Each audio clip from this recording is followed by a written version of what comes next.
Halo teman-teman, kembali lagi dengan aku Amira Elma Sativa di Cerita Dulu Baru Paham. Di hari yang seharusnya di momen paling bahagia, semua berubah dalam sekejap. Sebuah pernikahan yang hampir terlaksana tiba-tiba diserang oleh pasukan musuh. Orang-orang terdekat pergi dan harapan runtuh seketika.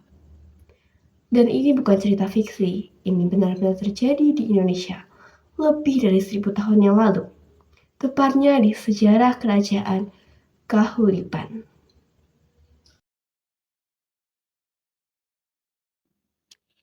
Kalian pasti penasaran kan, gimana sih asal mula berdirinya kerajaan Kahuripan? Apa sih nama aslinya? Gimana sih sejarahnya?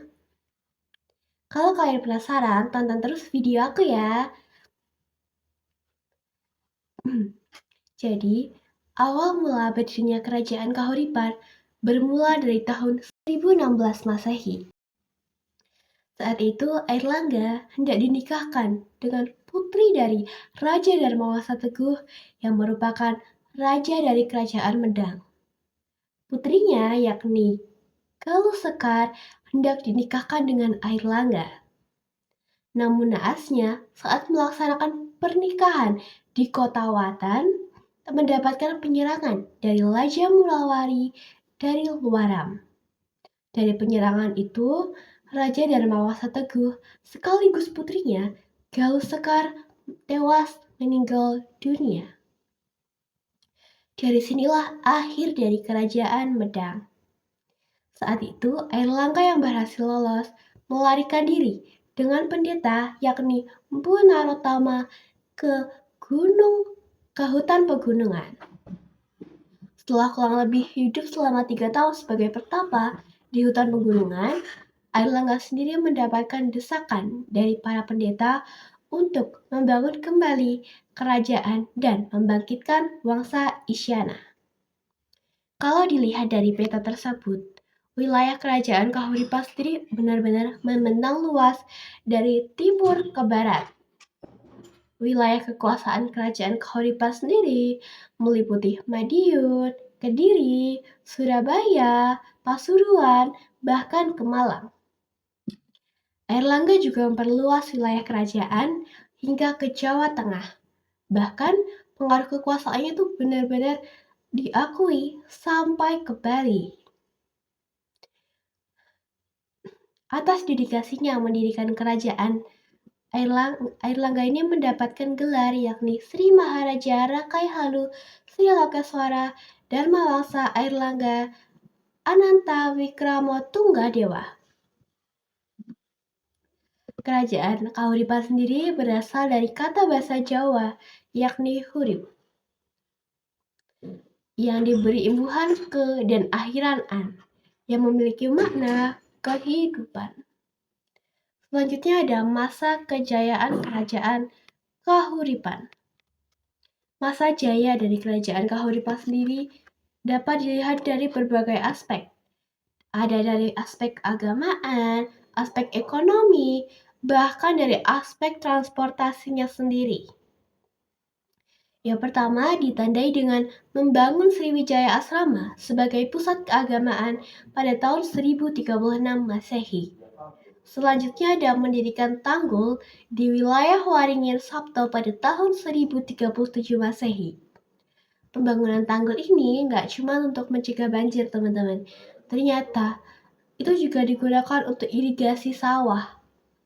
Selain itu, pembangunan tanggul ini tuh membuat kerajaan Airlangga yang didirikan Airlangga sendiri itu mencapai panen yang benar-benar berlimpah banget. Selanjutnya ada merekonstruksi bandar penting di muara Sungai Berantas yang bernama Pelabuhan Ujung Galuh. Pembangunan dari Pelabuhan Ujung Galuh sendiri itu juga membantu mempermudah jalur perdagangan dari kerajaan Kahuripan ke wilayah lain. Selanjutnya ada membangun jalan penghubung pesisir dan juga pusat kerajaan. Jadi karena wilayah kerajaan Kahuripan ini luas banget, jadi dibutuhkan jalan yang mumpuni untuk menghubungkan jalan dari pesisir ke pusat kerajaan. Selanjutnya, yang kelima itu ada menetapkan Gunung Pucangan sebagai pusat pertapaan pada tahun 1041 Masehi. Yang terakhir, tanda kejayaannya itu ada dari memindahkan ibu kota kerajaan dari daerah Kahuripan ke wilayah Daha dengan alasan memperkuat pemerintahan. Kalau dilihat dari peta tersebut, perpindahan dari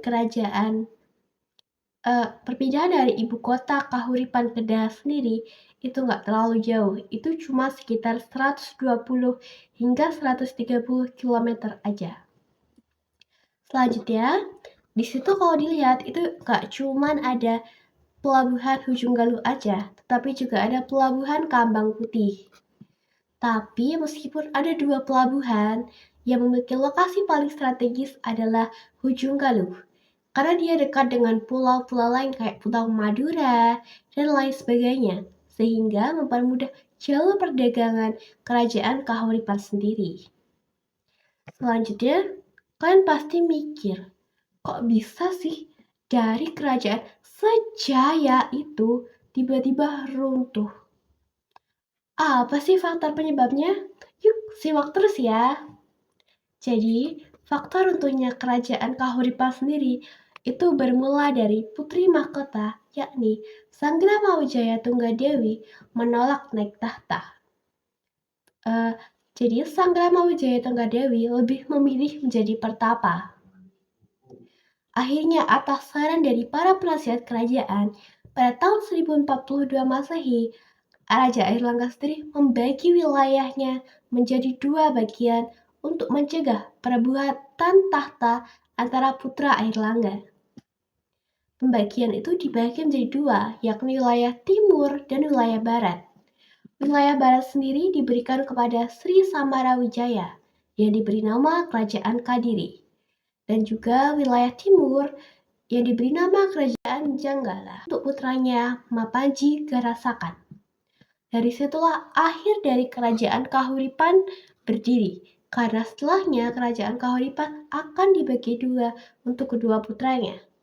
Kalau dilihat dari peta tersebut, yang orange itu adalah Kerajaan Kadiri, sedangkan yang kekuningan itu adalah Kerajaan Janggala. Ternyata saat mencapai masa jayanya, Kerajaan Kahuripan sendiri berhasil meninggalkan berbagai peninggalan.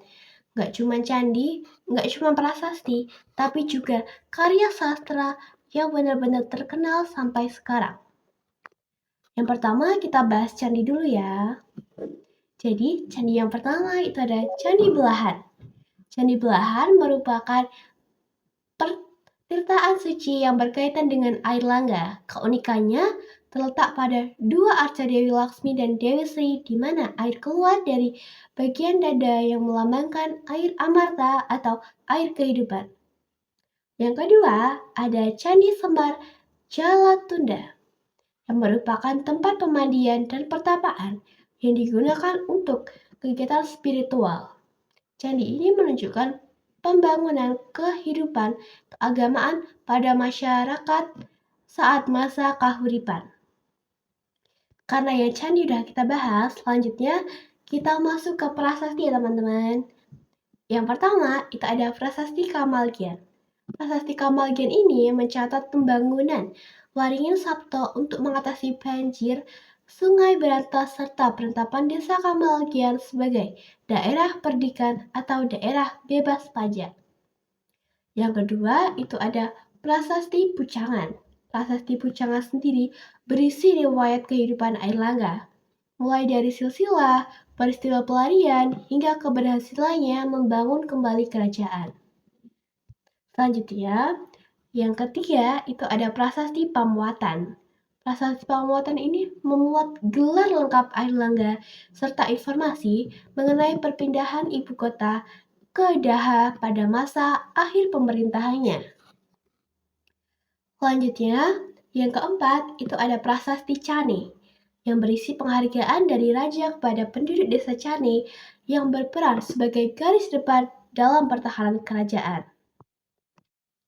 Yang kelima itu ada Prasasti Baru yang menjelaskan tentang pemberian anugerah kepada penduduk desa yang membantu pasukan Airlangga dalam menaklukkan musuh kerajaan. Yang keenam dan yang terakhir, itu ada prasasti terep yang berisi penetapan suatu wilayah sebagai tanah sirma atau bebas pajak sebagai bentuk penghargaan atas jasa kepada raja. Jadi kan ya candi dan prasasti itu udah kita bahas secara jelas ya teman-teman. Yang terakhir itu ada karya sastranya. Ternyata pas masa Raja Erlangga sendiri itu juga membuat karya sastra itu benar-benar melonjak drastis. Jadi kitabnya itu ada kitab Arjuna Wiwaha yang merupakan karya sastra bukan war pada masa pemerintahan Airlangga yang menceritakan kisah pahlawan Arjuna mulai dari pertapaan hingga mengalahkan musuh, serta mencerminkan nilai moral dan budaya pada saat itu. Peninggalan kerajaan Kahuripan sendiri nggak cuma terdiri dari candi, tetapi juga ada prasasti dan juga karya sastra yang menunjukkan bahwa keagamaan, pemerintahan, dan budaya pada masa Airlangga ini benar-benar berkembang pesat. Selanjutnya, itu ada sumber-sumber terpercaya yang aku gunakan untuk mengulik informasi tentang kerajaan Kahuripan sendiri. Sekarang selesai sudah penjelasan terkait kerajaan Kahuripan. Kira-kira kalau teman-teman jadi Airlangga, teman-teman bakal kabur dan bertapa atau langsung menyerang secara tiba-tiba aja nih? Tulis di kolom komentar ya. Sampai jumpa di video cerita dulu baru paham selanjutnya. Sampai jumpa.